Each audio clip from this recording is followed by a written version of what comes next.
I see a future where AI takes a lot of professional photography jobs. I think it's almost naive and a little nostalgic to wish that that won't happen, but you got to think from a perspective of a business and capital. If you're a business right now, and it might not necessarily be happening instantly, it might not be over the next year, but I definitely think over the next 2 to 4 to 5 years, you're going to get to a point where, say you're selling clothing or, jewelry or a perfume line or whatever the case is, and you normally would have a model wear your clothing or wear something chic, and they would be showing off their ring and their design or your makeup or whatever the case is. Everybody's seen it. They walk into a mall or see a billboard of a model.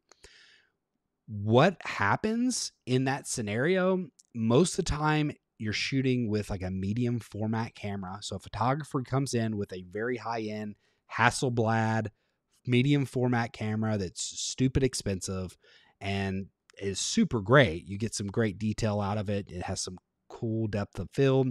It's probably like 100 megapixel image, because one of the things that they've been doing even more so is they can take a wider shot of a model, and they can, this has already been maximized in profits, but they can take a wider shot of a model. And so they take their normal shots, take a wider shot of a model with 100 megapixels. They can zoom in, and you got a hand model. You can zoom into the face. You got a makeup model. You can zoom into wherever else you're selling your clothing or shoe or whatever. They can basically take a wide and they can divide that up and crop it. Some people don't love to crop. Businesses love to crop. Okay, that being said, so you had your photographer with his expensive camera, who's probably a top of the line photographer. You had to set up a studio time. So either it's his lights and he charges for studio time, or there's maybe just a general location. But either way, you got to pay for studio time. You got to pay for expensive photographer, expensive studio time, and you had to pay for a model. You not only had to pay for a model, but you had to pay for a wardrobe and makeup crew. And it's probably going to be an all-day shoot. You're coming out of there at least 10 grand, I would assume. I mean, I don't know the definite numbers, but if you're like a high end company, you're paying $10,000 for that day, I would assume. On top of that, then you're paying for the editor to come in and edit these different things and make it look proper, or, do slight retouching. If the makeup's on point, the lighting's on point, the camera's on point, you don't have to do that as much. That being said, there is always retouching in modeling scenarios, or generally speaking, there is. So yeah, you're doing that type of stuff, and that's a lot of money for whatever you're selling. That being said, you're a company, so you have a fiduciary responsibility, especially if you're public, that you have a responsibility to your shareholders to maximize profits, to make money for them. So you can do all that, spend 10,000 plus, maybe way more. I might be super lowballing it. But you're spending $10,000. You take a lot of time, or you can have something like Stable Diffusion, Midjourney, whatever the case is, and you have somebody who kind of knows a little bit of what they're talking about. They know some of the lingo. They maybe studied art. They maybe studied photography. And all they have to do is put these prompts in. They can give you multiple models of multiple ethnicities. Maybe you want an African American model, or you want an Asian model, or a Hispanic, or I don't know, is it a Latina, Latinx? I don't know.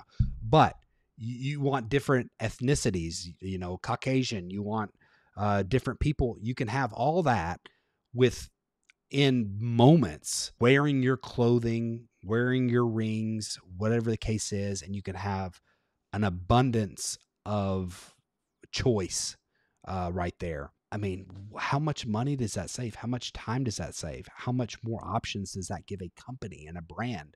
So to think that will not fundamentally change the way we do photography, that's just naive, or at least product photography. Now, that being said, that does not change the hobby of photography.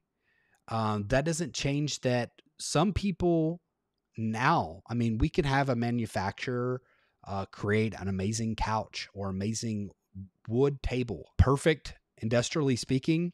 But there is that group of people that want to handcraft. They want the story behind the item, behind what they're making.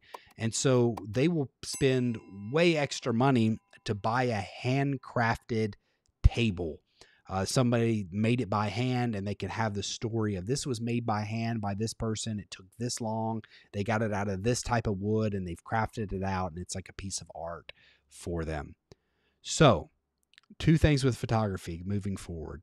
With photography, you're going to have a certain group of people who want to know the provenance behind your photography. That means you better be really good, because you're going to be demanding a lot of money for that type of stuff, and you're going to be competing with AI. So you're going to get some groups of people who, like I said, companies, they're definitely going to maximize profits.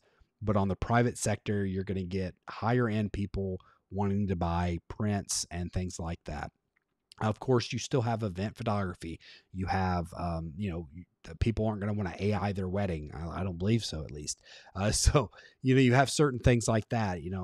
I've done some work with dance companies. So they're doing like showcases. So basically concerts, not concerts, but it's like a glorified recital. It's supposed to be a little bit higher end. It's more, like adults. It's a company dance. So that's a live event. I've shot the video for it, but people do photography for things like that as well. Those things aren't changing anytime soon. But then the other thing is, and this is the most important thing that I believe that we need to take into consideration, if you're a photographer or videographer who loves what you're doing, AI is not going to replace you walking outside and enjoying your experience, having moments that you're creating, that you're seeing for yourself, that you're representing, and having that memory and having the experience and just the tactile nature of you with a camera in nature or wherever you decide to take photos.